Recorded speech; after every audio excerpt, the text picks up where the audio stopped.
Hai, masih bersama saya, Mr. Z, bicara.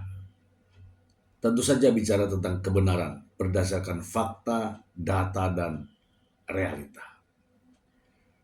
Teman-teman, kita berada di segmen analisa terkait dengan perceraian Baim Wong dan Paula Verhoeven yang begitu banyak menyita perhatian publik di Indonesia.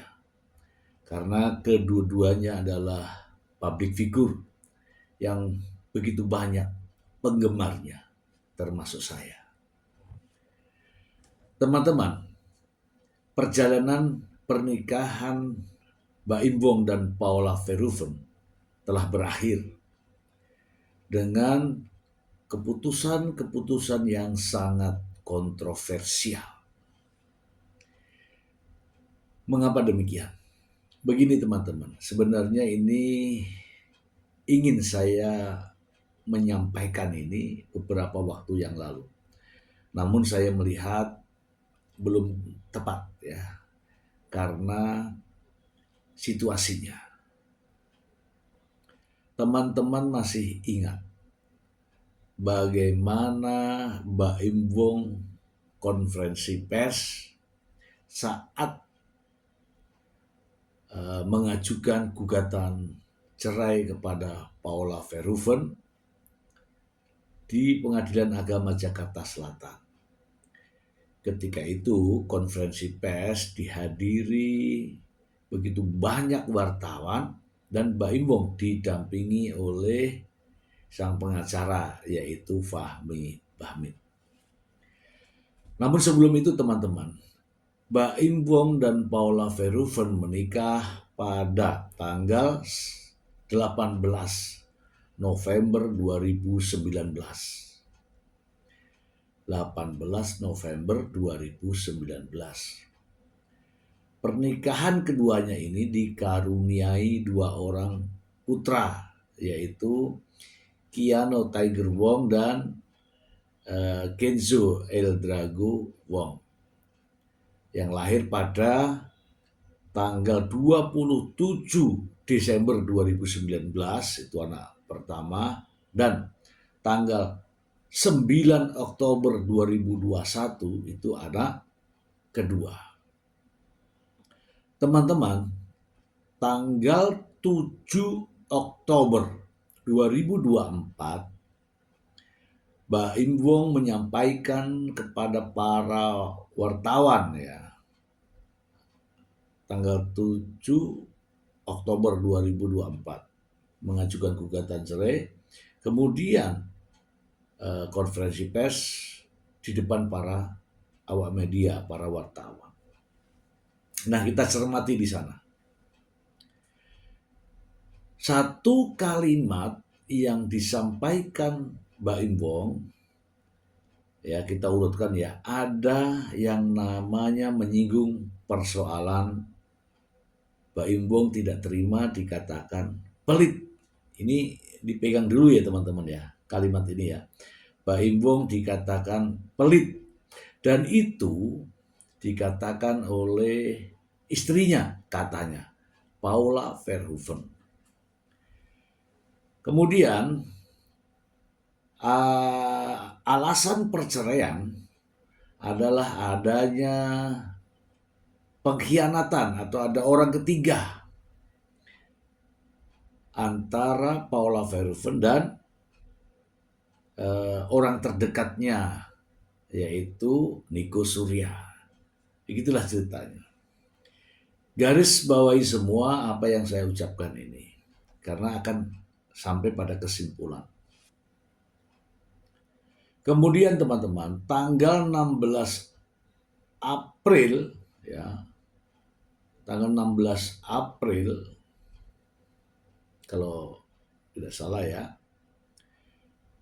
pernikahan Baim Wong dan Paula Verhoeven diputuskan bercerai oleh Pengadilan Agama Jakarta Selatan. Kemudian Paula Verhoeven banding Dan pada akhirnya ada putusan terbaru. Putusan pertama di tingkat Pengadilan Agama Jakarta Selatan, Paula Verhoeven dinyatakan sebagai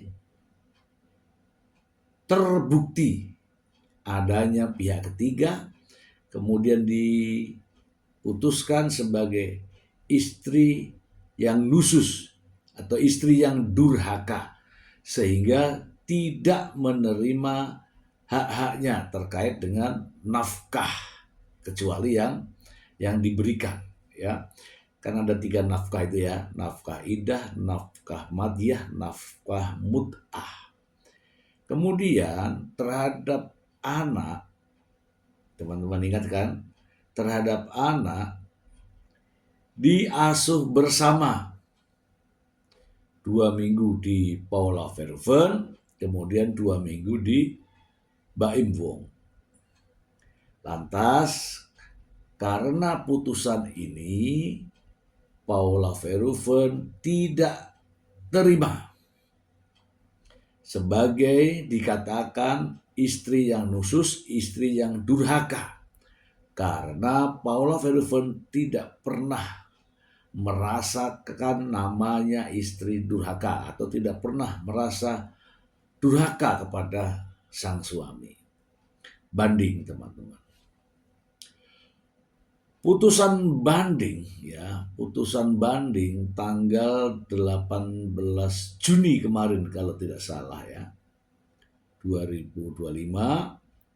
Putusannya adalah nih, Paula Verhoeven terkait dengan putusan Pengadilan Agama Jakarta Selatan dinyatakan tidak terbukti durhaka. Oke, garis bawahi, tidak terbukti durhaka. Kemudian hak-haknya terkait dengan nafkah idah, nafkah mut'ah, dan nafkah madiyah diberikan sebagai bentuk bahwa Paula Verhoeven tidak terbukti durhaka sebagai konsekuensi dari Paula Verhoeven tidak terbukti nusus. Oke. Namun teman-teman, terkait dengan hak asuh anak. Nah, ini nih yang krusial nih. Hak asuh anak ini diberikan kepada bapaknya atau ayahnya, Baim Wong. Hak asuh anak. Bagaimana rumusan analisa terkait dengan hak asuh anak ini? Mungkin teman-teman juga bingung seperti saya. Seperti saya bingung juga. Paula Verhoeven dinyatakan tidak terbukti selingkuh, tidak terbukti durhaka, tidak terbukti nusus, sehingga hak-haknya dikembalikan. Hak-haknya diserahkan. Nama baiknya dipulihkan. Tetapi tidak mendapatkan hak asuh anak. Itu pertanyaan besar, teman-teman. Kalau dilihat dari dasar-dasar terkait dengan setelah perceraian terhadap anak yang masih di bawah umur, bagaimana dengan hak asuhnya? Diatur dalam pasal 105 kompilasi hukum Islam. Ini ya, akibat perceraian terhadap anak yang masih di bawah usia 5 tahun atau belum mumazid, hak asuh anak diberikan kepada ibunya. Itu tertulis dalam bahasa Indonesia dengan pengertian yang sangat jelas. Jadi, melihat realita yang ada, melihat fakta yang ada, Mbak Imbong dan Paula bercerai. Anak masih di bawah 5 tahun. Artinya, kalau merujuk dengan kompilasi hukum Islam, anak yang berada di usia atau berada di bawah usia 5 tahun atau belum mumazid, hak asuh anak diberikan kepada ibunya. Artinya apa, teman-teman?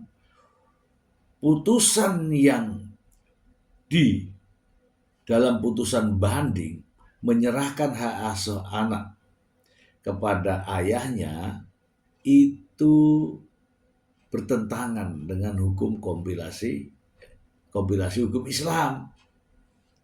Itu ya, satu. Jadi terhadap anak yang masih berusia di bawah 5 tahun diberikan kepada ibunya. Tetapi faktanya ini Mbak Imbong dan Paula ini diberikan kepada ayahnya. Oke. Yang kedua, ayah wajib memberikan nafkah pemeliharaan ya terhadap anaknya yang masih di bawah usia 5 tahun ini. Nafkah macam-macam, nafkah pemeliharaan, bahasanya ini nafkah hidup, nafkah pendidikan, kesehatan, semuanya wajib. Artinya apa, teman-teman? Artinya di sini nih, kalaulah ini dipenuhi kompilasi hukum Islam ini, maka anak berada di Paula Verhoeven, nafkah-nafkah istri, mantan istri diberikan, termasuk ada kewajiban daripada suami, yaitu memberikan nafkah pemeliharaan kepada anak yang diasuh oleh istri. Itu kalau menurut kompilasi hukum Islam pasal 105. Silahkan teman-teman baca. Nah, ada apa dengan keputusan dari Hakim Banding Pengadilan Tinggi Agama DKI Jakarta yang memberikan hak-hak atas nafkah-nafkah mantan istri, yaitu nafkah iddah, nafkah mut'ah, nafkah madjah diberikan. Kemudian Paula Verhoeven tidak cukup bukti atau tidak terbukti melakukan hal yang nusus, durhaka dan sebagainya. Tetapi mengapa hak asuh anak diberikan ke bapak? Teman-teman, saya akan mengungkap semua ini sesuai dengan analisa saya. Sesuai dengan analisa saya, silahkan teman-teman bantah analisa saya dengan analisa teman-teman sendiri. Yang jelas, analisa saya berdasarkan dari fakta-fakta yang ada, termasuk dari saat konferensi pers yang pertama kali digelar Mbak Imbong di rumahnya. Teman-teman, saya mencoba logis ini. Teman-teman masih ingat ya kata-kata yang tadi sudah saya jelaskan. Bahwa Baim Wong marah. Sampai-sampai hal itu diungkapkan dalam konferensi pers ketika awal itu. Yaitu Baim Wong mengungkapkan semuanya. Bahwa dirinya disebut pelit oleh Paula Verhoeven katanya. Kemudian Baim Wong mengatakan bahwa bagaimana saya dikatakan pelit sementara saya menafkahi keluarganya, orang tuanya dan sebagainya. Masih ingat ya? Masih ingat kan? Nah, ini saya simpan. Kemudian dalam pengajuan gugatan itu memang dari awal Baim Wong meminta hak asuh atas kedua putranya. Oke. Kalau saya menghubung-hubungkan dengan putusan Hakim Pengadilan Agama Jakarta dengan putusan Hakim Pengadilan Tinggi Agama DKI Jakarta, ya tadi dikaitkan dengan putusan Pengadilan Agama Jakarta Selatan dengan putusan banding Pengadilan Tinggi Agama DKI Jakarta. Ini klop teman-teman. Ini sesuai dengan analisa saya. Coba teman-teman simak. Baim Wong tidak terima ketika dikatakan pelit. Oke ya. Sehingga dibuatlah ini semua, salah satunya adalah sebagai dasar gugatan. Oke. Dan isi gugatannya adalah selain menggugat cerai, Baim Wong menuntut hak asuh anak. Apa hubungannya hak asuh anak, cerai, dan pelit? Nah, begini teman-teman. Ini saya loh ya. Kompilasi hukum Islam bunyinya jelas. Oke. Dan juga niat Baim Wong juga jelas.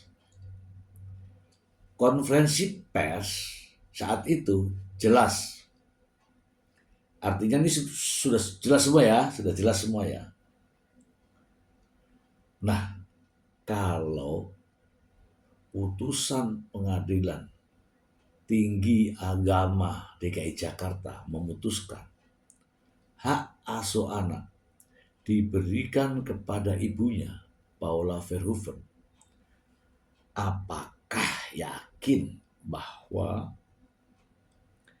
anak-anak ini yang berada di tangan Paula mendapatkan nafkah pemeliharaan, nafkah pendidikan, nafkah kesehatan, nafkah sandang, papan?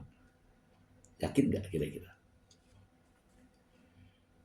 Saya yakin seyakin-yakinnya kalau hakim memutuskan bahwa anak yang masih berada di usia 5 tahun ke bawah ini atau belum mumazid ini diberikan kepada ibunya, saya yakin Baim Wong tidak mau memberikan nafkah anak-anaknya. Yakinnya begitu. Kenapa? Karena masih mengingat kata-kata dari Paula Verhoeven, yaitu dikatakan sebagai suami yang pelit. Lah kalau suami yang pelit masa mau transfer terus ke rekeningnya Paula Verhoeven? Makanya saya mengatakan bahwa ada sesuatu yang janggal. Oke lah, sehingga ini apa ya, di dibicarakan. Mungkin saya mau memberikan nafkah pemeliharaan terhadap anak ya. Kalau anak saya asuh, saya tidak mau memberikan nafkah pemeliharaan kalau anak saya tidak saya asuh. Terus kira-kira nih, Paula bisa apa? Wah, gawat nih.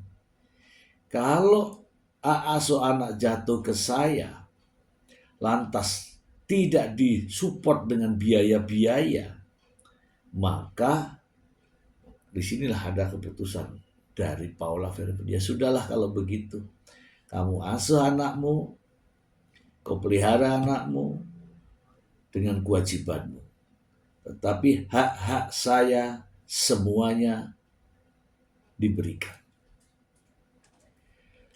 Ini analisa saya sendiri, ya. Karena beberapa hari ini saya hitung-hitung, kok bisa ya? Putusan begini kok bisa ya? Putusan begini kok bisa ya? Makanya saya, oh. Nah, ini terkait semua teman-teman. Jadi, terkait dengan konferensi pers itu, Mbak Imbo tidak terima dikatakan dirinya pelit.